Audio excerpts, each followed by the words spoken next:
Whoa. Let's see a music stand. All right. Okay. My propensity for violence makes me incredibly unsuited for teaching.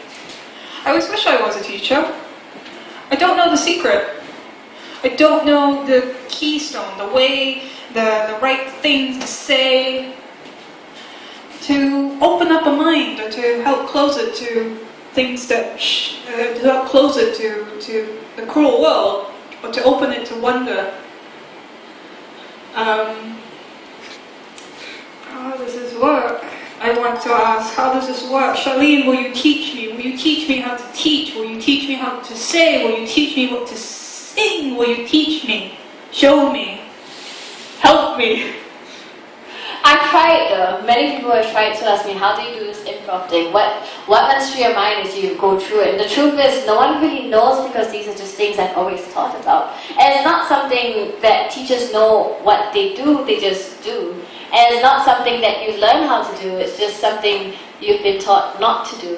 And the only reason we become teachers is because we learn how not to be a teacher. These people who confine you into the confines of that box, try and squeeze you in and squeeze every single juice of you left, forgetting that you have pulp that you want to give, that you have bulk that you want to build up. And they leave you behind on the strainer. And they forget that these things that form the strainer interweave into netted webs, catch on to other thoughts that were left out in the fields where you were counting spiders, counting their webs. They pulp your heart, they pulp your courage, they take away the things that make you who you are. And you feel your heart hammer, and you feel, is this what it means to be alive? You're not sure, because it's something you've never been taught. It's something they take away from you in school. It's something they take away from you in your childhood from TV, or when you watch the people on TV and you think, how do I live like that? How do I be like that? Teach me, I cry. Teach me, I try. I come up on stage, I look at the lights, the LEDs flicking, the people speaking, the people drinking, and I wonder, and I don't know how. Someone tell me how to manage this hammering in my chest, this pooling in my gut, this crossing of my knees. And we try, and we build.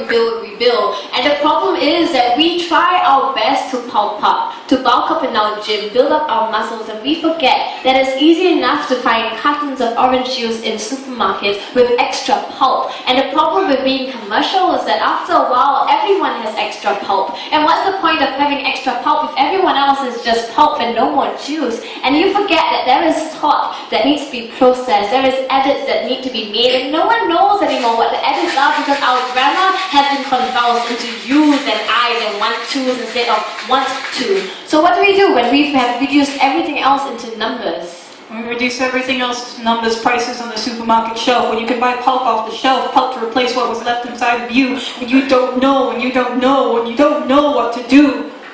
Oh, asshole.